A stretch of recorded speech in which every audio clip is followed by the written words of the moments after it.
Hello दोस्तों, welcome to our channel law bucket में आपका स्वागत है। आइए आज हम लोग सेक्शन 94 का एमसीक्यू को देखते हैं। Question number first, when the terms of the contract, grants और other disposition of property have been reduced to the form of a document, what evidence can be given in proof of its term? Options है। पहला option, oral evidence of the parties regarding their intention. Option B, accept the document itself or secondary evidence of its content in cases in which secondary evidence is admissible. Option C, any circumstantial evidence that proves the existence of the transaction. Option D, oral account by witnesses who were present at the execution of the document. तो हम लोग जानते हैं इसका correct answer होगा option number B, accept the document itself or secondary evidence of its content in cases in which secondary evidence is admissible.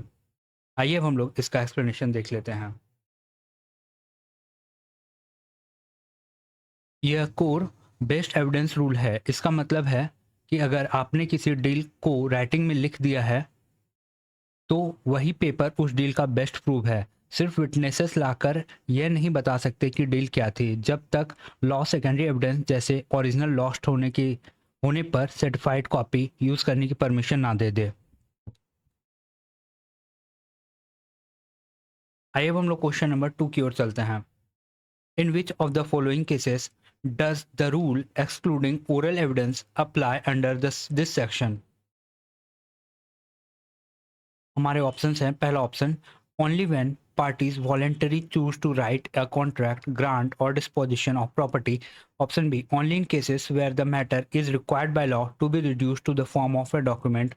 Option C, when the terms are reduced to a document voluntarily and in cases in which any matter is required by law to be reduced to the form of document. Option D, only in criminal trials where the written evidence is preferred over oral testimony.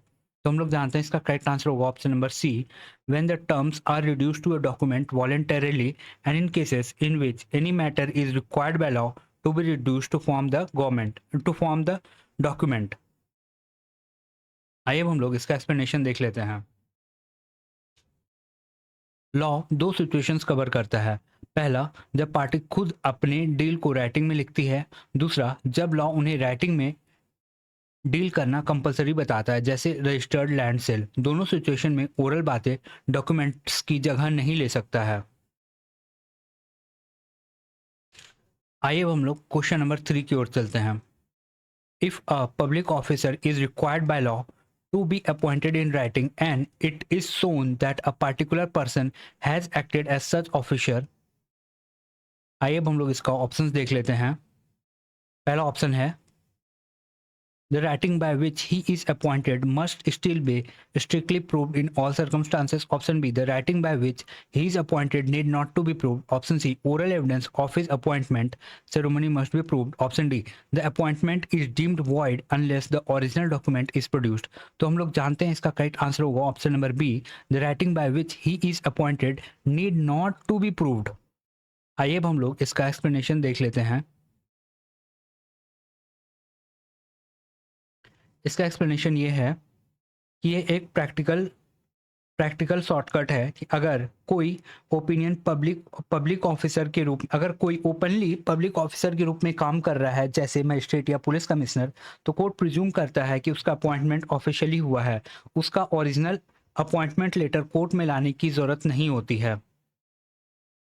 आइए हम लोग question number 4 की ओर चलते हैं। According to the exception 2 of the section, how many wills admitted to probate in India be proved?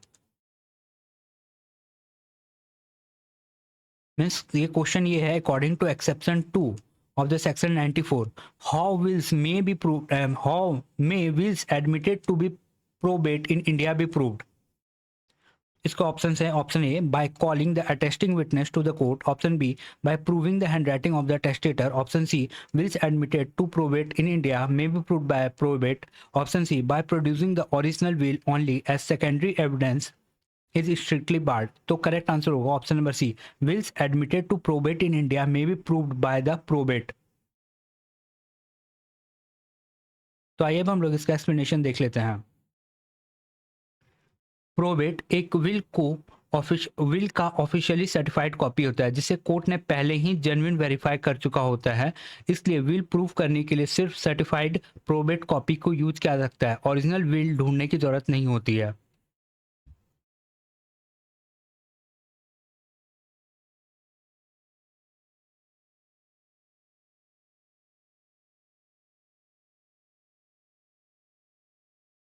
आइए अब हम लोग क्वेश्चन नंबर 5 को देखते हैं। According to the explanation 1, how does this section apply if a contract, grant और disposition of property is contained in more than one document. हम लोग का ऑप्शन है, पहला option, the section does not apply oral the section does not apply, oral evidence is freely admissible to connect them. Option B, this section applies equally to cases in which the contract, grant, or disposition of property referred to are contained in one document and cases in which they are contained in more documents than one. Option C, only the principal document needs to be produced and others can be proved orally. Option D, the transaction becomes invalid for being fragmented into multiple documents. हम लोग का जानते हैं इसका correct answer होगा option number B. This section applies equally to the cases in which contracts, grants, or disposition of the property referred to are contained in one document and to cases in which they are contained in more documents than one. आइए अब हम लोग इसका explanation देख लेते हैं। इसका explanation ये है,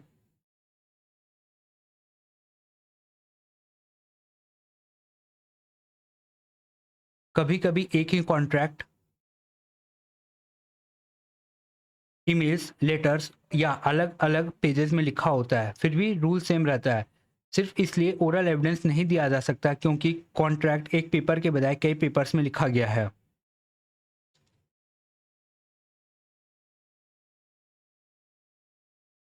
आइए हम लोग क्वेश्चन नंबर 6 की ओर चलते हैं। Where a contract is executed in multiple identical parts, there are more original than one. What is the requirement for proof according to the explanation 2 of section 94? Option है हमारे, option A, all original must be produce simultaneously. Option B, where they are more original than one, one original only need to be proved. Option C, oral evidence must be given to prove why multiple originals were created. Option D, 2 out of 3 originals must be produce to satisfy the court. तो हम लोग जानते हैं इसका correct answer होगा option number B, where there are more originals than one, the only one original need to be proved. आइए हम लोग इसका एक्सप्लेनेशन देख लेते हैं। अगर लैंडलॉर्ड और टेनेंट लीज एग्रीमेंट की दो आइडेंटिकल ओरिजिनल कॉपीज पर साइन करते हैं तो दोनों ही प्राइमरी एविडेंस होता है। कोर्ट में लीज प्रूफ करने के लिए सिर्फ एक ओरिजिनल दिखाना काफ़ी है। आइए अब हम लोग क्वेश्चन नंबर 7 की ओर बढ़ते हैं। Question number 7, explanation 7 states that the statement in any document whatever of a fact other than the fact referred to in this section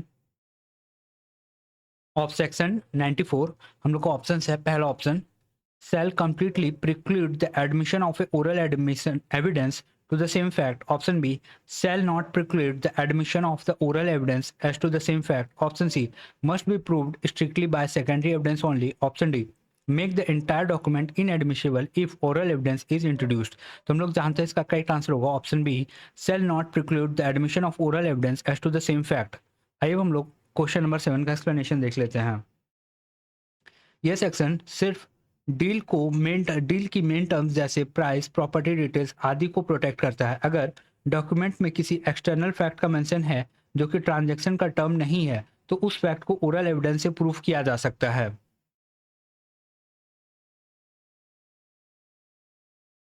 आइए अब हम लोग क्वेश्चन नंबर 8 की ओर चलते हैं। If a return receipt states that the money was paid but the receipt does not form a contract, grant or disposition of property, can oral evidence be given to prove the statement?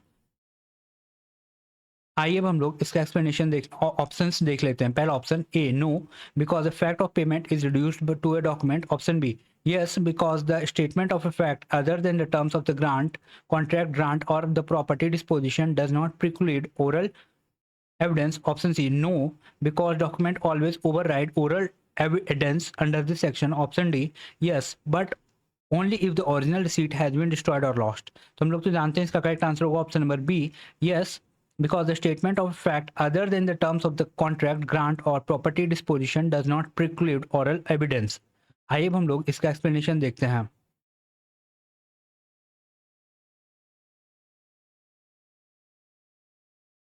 Receipt payment का evidence होता है, लेकिन ये contract नहीं होता है. इसलिए अगर रिसीट अवेलेबल नहीं है तब भी विटनेस कोर्ट में आकर ये कह सकता है कि उसने पेमेंट को होते हुए देखा है.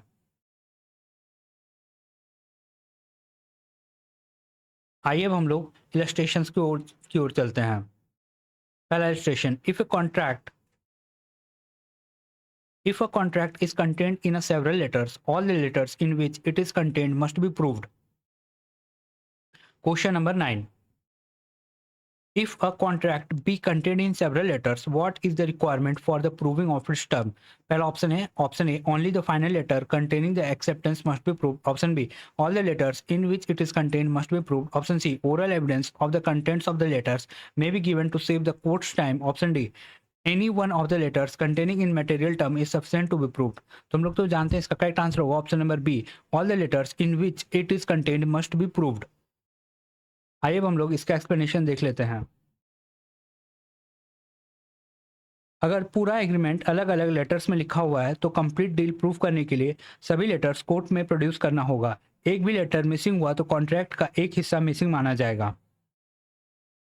आइए अब हम लोग क्वेश्चन नंबर 10 की ओर चलते हैं और यह है इलस्ट्रेशन के ऊपर. If a contract is contained in a bill of exchange, the bill of exchange must be proved. Question number 10. If a contract is contained in a bill of exchange, how must that the contract be proved in the court? हमारा option है पहला, by calling witness who was the bill of exchange being signed. Option B, by producing oral evidence regarding the financial terms negotiated by the parties. Option C, the bill of the exchange must be proved. Option D, by showing the bank statement of the parties involved instead of the document. तुम लोग जान रहे हैं तो इसका correct answer होगा option number C, the bill of exchange must be proved. आइए अब हम लोग इसका एक्सप्लेनेशन देख लेते हैं. बिल ऑफ एक्सचेंज एक फॉर्मल रिटर्न फाइनेंशियल डॉक्यूमेंट होता है, इसलिए उससे उस डील को प्रूव करने के लिए वो ओरिजिनल डॉक्यूमेंट कोर्ट में प्रोड्यूस करना जरूरी है. ओरल बातें उसकी जगह नहीं ले सकती, तो इसलिए प्रूफ करने के लिए आपको वो ओरिजिनल बिल ऑफ एक्सचेंज ही लाना पड़ेगा. अब इलस्ट्रेशन दूसरे सी पे चलते हैं. Illustration, if a bill of exchange is drawn in a set of 3, only one need to be proved. हम लोग का क्वेश्चन 11 ये है, if a bill of exchange is drawn in a set of 3, what is required to be proved it? पहला option, all the 3 parts of the set must be produced simultaneously. Option B, only one need to be proved. Option C, 2 out of 3 parts must be strictly proved. Option D, the original set is invalid and the oral evidence must be given instead. तो हम लोग जानते हैं इसका correct answer होगा option number B, only one needed to be proved. आइए question number 11 का हम लोग एक्सप्लेनेशन देख लेते हैं. कभी बिजनेस डॉक्यूमेंट आइडेंटिकल डुप्लीकेट्स या ट्रिप्लीकेट में बनाए जाते हैं क्योंकि सभी ओरिजिनल्स का लीगल वैल्यू सेम होता है, इसलिए कोर्ट में सिर्फ एक ओरिजिनल को प्रोड्यूस करना काफ़ी है.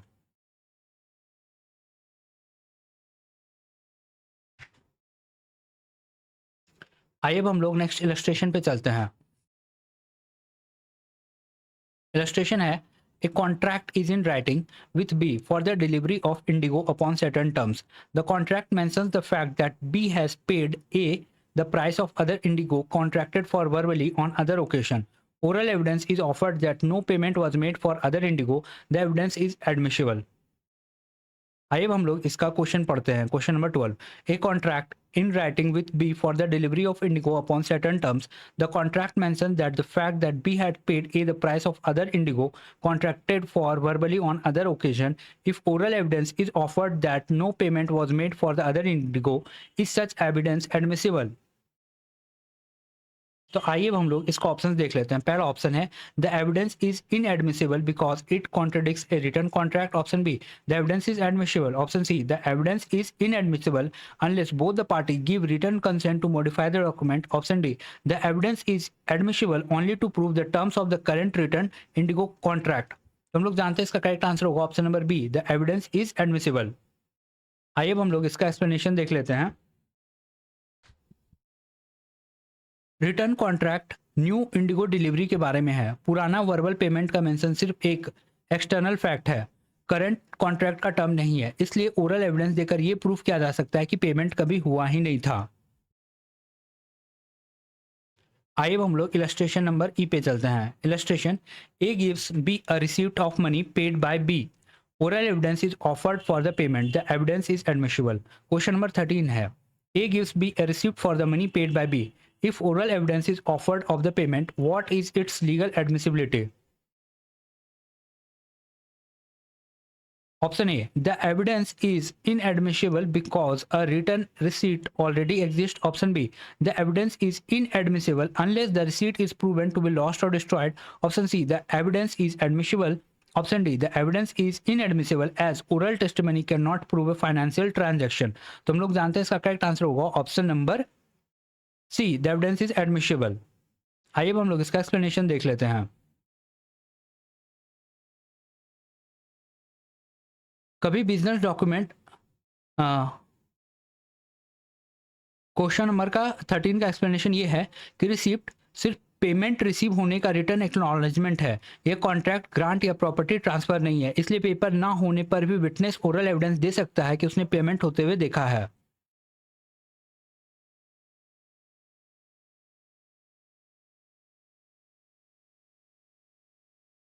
आइए हम लोग क्वेश्चन नंबर 14 की ओर चलते हैं।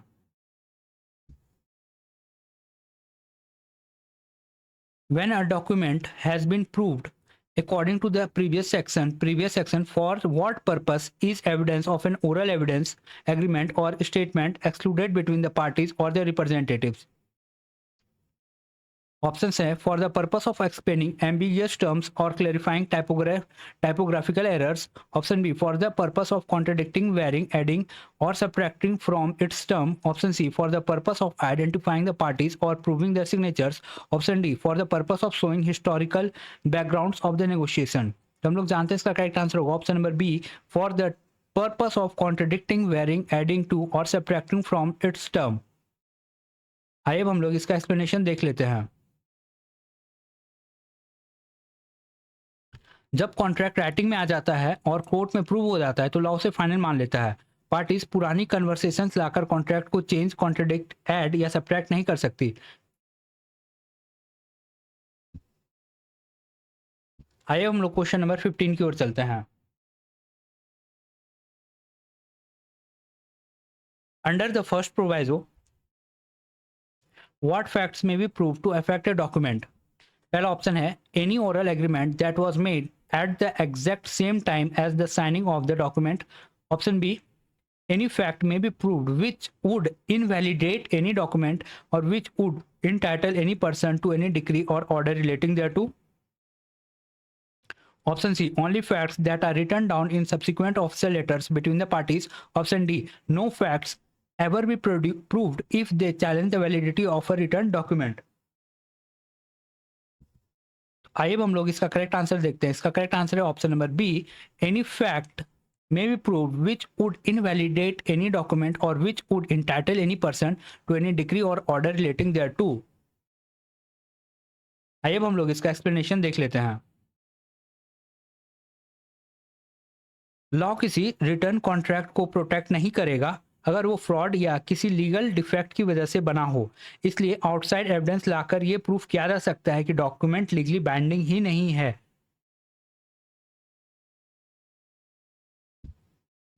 आइए अब हम लोग क्वेश्चन नंबर 16 की ओर चलते हैं।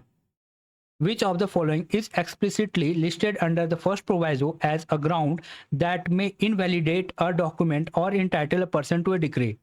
पहला ऑप्शन है, हाई मार्केट इन्फ्लेशन और financial hardship. Option B, change of mind by one of the contracting parties. Option C, fraud, intimidation, illegality, want of due execution, want of capacity in any contracting party, want or failure of the consideration or mistake in fact or law. Option D, minor grammatical error or spelling mistakes in the body of the instrument. तो हम लोग जानते हैं इसका correct answer होगा option number C, fraud, intimidation, illegality, want of due execution, want of capacity in any contracting party, want or failure of consideration or mistake in fact of law. आइए हम लोग इसका एक्सप्लेनेशन देख लेते हैं। अगर किसी को गन पॉइंट पर फोर्स किया गया हो, फ्रॉड किया हो और पर्सनल कॉन्ट्रैक्ट करने के लिए लीगली कैपेबल ना हो या डील इलीगल हो, तो ओरल एविडेंस देकर इन डिफेक्ट्स को प्रूफ किया जा सकता है और कॉन्ट्रैक्ट कैंसिल कराया जा सकता है। आइए हम लोग क्वेश्चन नंबर 17 की ओर चलते हैं। According to the second proviso of section 95, the existence of a separate oral agreement may be proved if it is to any matter on which document is silent provided. Option a है it is explicitly reduce to writing within 24 hours. Option b it is not inconsistent with its term. Option C the parties have mentioned it at least two independent witness. Option D the contract is worthless unless less than a specific legal amount. तो हम लोग जानते हैं इसका correct answer होगा option number B, it is not inconsistent with its term.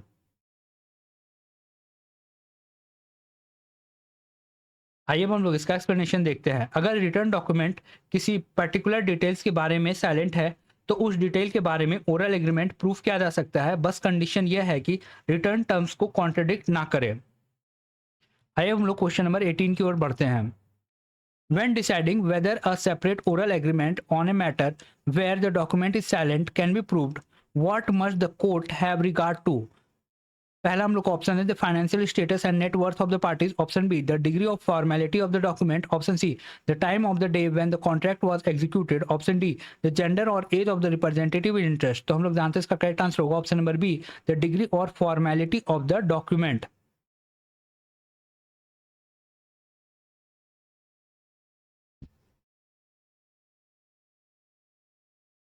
जज document की seriousness और फॉर्मेलिटी देखता है। अगर डॉक्यूमेंट बहुत डिटेल लीगल डीड है तो जज मानेगा कि सारी इंपॉर्टेंट बातें उसमें लिखी गई है और ओरल एविडेंस अलाउ नहीं करेगा। अगर डॉक्यूमेंट सिंपल नोट है तो ओरल एडमिशन अलाउ किया जा सकता है।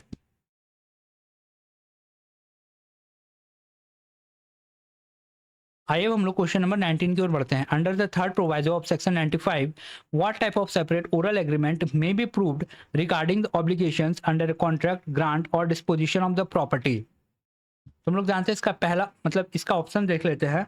Option number A an agreement that permanently cancels all obligation without any condition. Option B an agreement constituting a condition precedent to the attaching of any obligation under any such contract, grant or disposition of the property.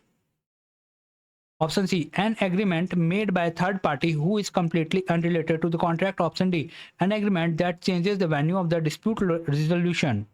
तो हम लोग जानते हैं इसका correct answer होगा option number B an agreement constituting a condition precedent to the attaching of any obligation under any such contract, grant or disposition of property. आइए अब हम लोग इसका एक्सप्लेनेशन देख लेते हैं। कंडीशन प्रेसिडेंट का मतलब है ऐसा कंडीशन जो कॉन्ट्रैक्ट स्टार्ट होने से पहले पूरा होना चाहिए, जैसे रिटर्न लीज साइन हो गया हो लेकिन ऑरली डिसाइड हुआ हो कि लीज तभी स्टार्ट होगा जब करंट टेनेंट मंडे तक घर खाली कर देगा। इससे ओरल एग्रीमेंट से प्रूफ किया जा सकता है। आइए हम लोग क्वेश्चन नंबर 20 की ओर बढ़ते हैं। When can a distinct subsequent oral agreement to rescind or modify a contract, grant or disposition of property not be proved? Option है हमारे in case in which such contract, grant और disposition of property is by law required to be in writing और has been registered according to the law and force for the time being as to the registration of document. Option B in civil matters regardless of whether they are in writing or not. Option C when the subsequent agreement is made within 1 year of the original contract. Option D if the parties orally agree to ignore the restrictions. तो हम लोग जानने इसका correct answer होगा option number a in cases in which such contract, grant और disposition of property is by law required to be in writing और has been registered according to the law and force for the time being as to the registration of the document. आइए हम लोग इसका explanation देख लेते हैं।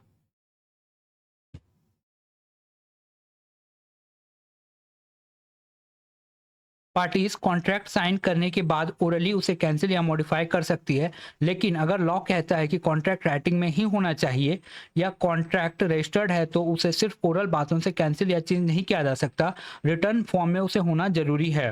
Question number 21 According to the fifth proviso, what may be proved to annex incident to a contract, and what is the restriction on it? Option A: any personal opinion of the parties, provided it does not change the core price. Option B: any usage or custom by which the incident not expressly mentioned in any contract are usually annexed to the contract of that description may be proved, provided also that the annexing of such incident would not be repugnant or inconsistent to with or the express terms of the contract. Option C: any political or social events of the time, provided they are reasonable. Option D: any previous written draft of the contract, provided it was signed by both the parties. तो हम लोग तो जानते हैं इसका correct answer होगा option number B: any usage or custom by which incident not expressly mentioned in any contract are usually annexed to the contract of that description may be proved, provided also that the annexing of such incident would not be repugnant to or inconsistent with the express terms of the contract. आइए अब हम लोग इसका explanation देख लेते हैं.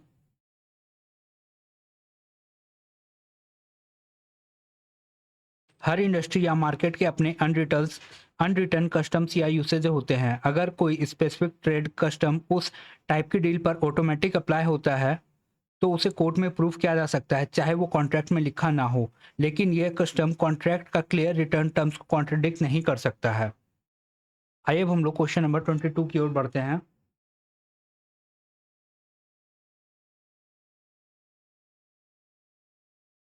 Question number 22: what does the sixth proviso allow to be proved regarding the language of the document?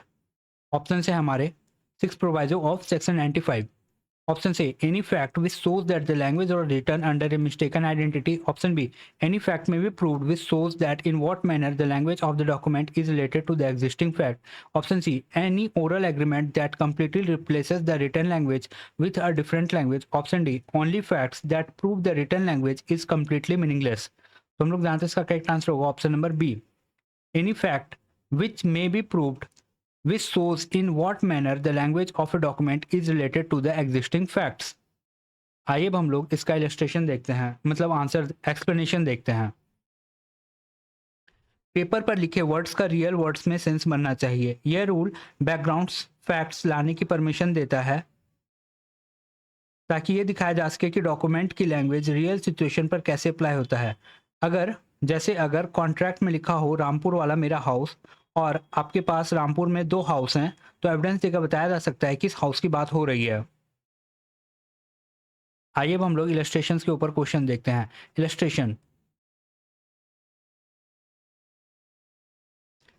A policy of insurance is effected on the goods in ships from Kolkata to Visakhapatnam. The goods are shipped in a particular ship which is lost. Can evidence be given to show that this specific ship was orally exempted from the policy? तो हमारा option है the fact. Option A: the fact that the particular ship was orally exempted from the policy may be proved by secondary evidence. Option B: the fact that a particular ship was orally expected from the policy cannot be proved. Option C: oral evidence is admissible if both parties admit to the exception. Option D: the policy becomes void automatically upon the loss of the ship.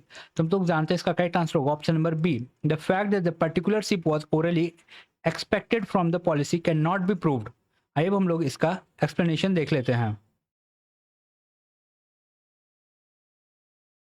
Return insurance policy उस root का सभी ships के goods को cover करती है.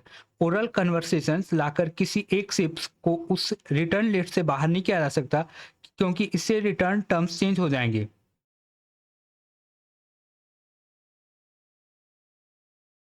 आइए हम लोग क्वेश्चन नंबर 24 की ओर बढ़ते हैं.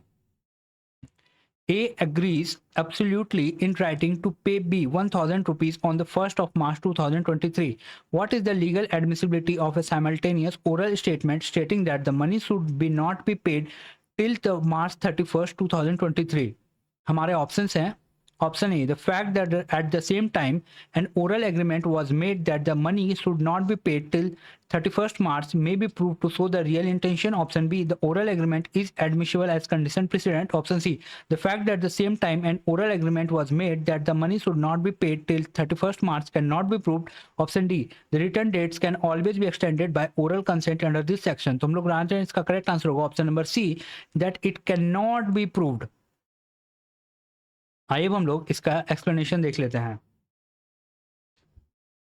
रिटर्न डॉक्यूमेंट्स में 1 मार्च क्लियर डेडलाइन है। अगर अगर कोई उस टाइम को ओरल बात लाकर डेडलाइन को 31 मार्च बताए तो ये रिटर्न टर्म्स को डायरेक्टली कॉन्ट्रडिक्ट करता है, जो कि लॉ अलाउ नहीं करता है।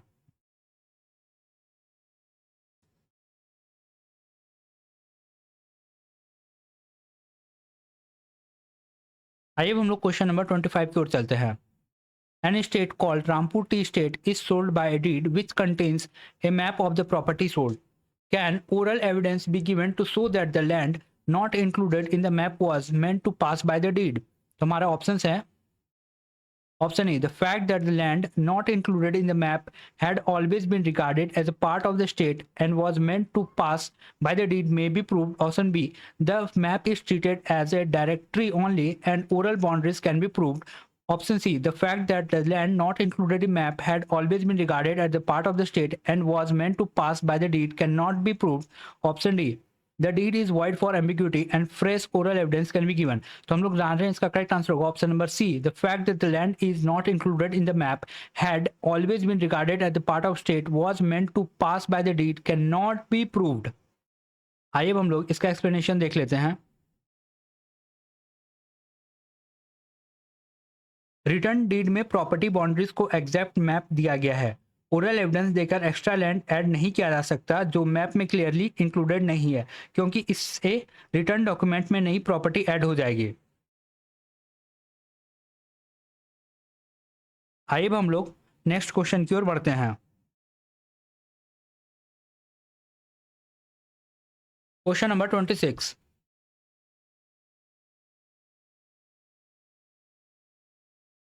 A enters into a written contract on with B to work certain mines, the property of B, upon certain terms. A was induced to do so by a misrepresentation of B as to their value.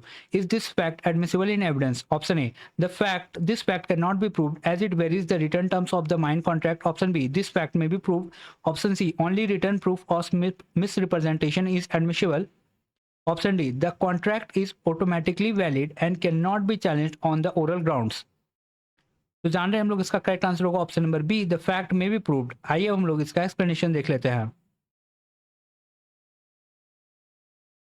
यह cheating या misrepresentation का case है। Law oral evidence पर permission देता है ताकि यह proof किया जा सके कि पर्सन को कॉन्ट्रैक्ट साइन करने के लिए ट्रिक किया गया था। यह रिटर्न टर्म्स चेंज नहीं किया जा रहा बल्कि कॉन्ट्रैक्ट की वैलिडिटी को ही चैलेंज किया जा रहा है।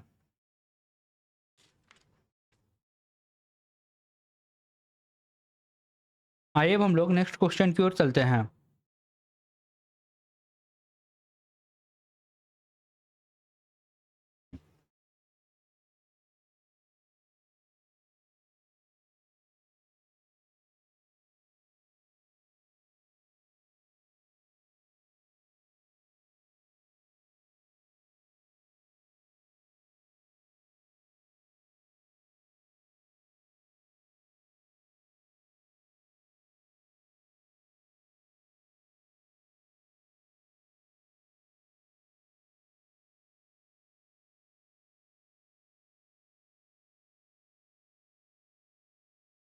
तो अब हम लोग का जो नेक्स्ट क्वेश्चन होगा, ये वीडियो काफ़ी लेंदी हो गया है तो हम लोग नेक्स्ट वीडियो में इससे आगे का कवर करेंगे। तो thank you guys so much for staying here. Keep watching, keep learning.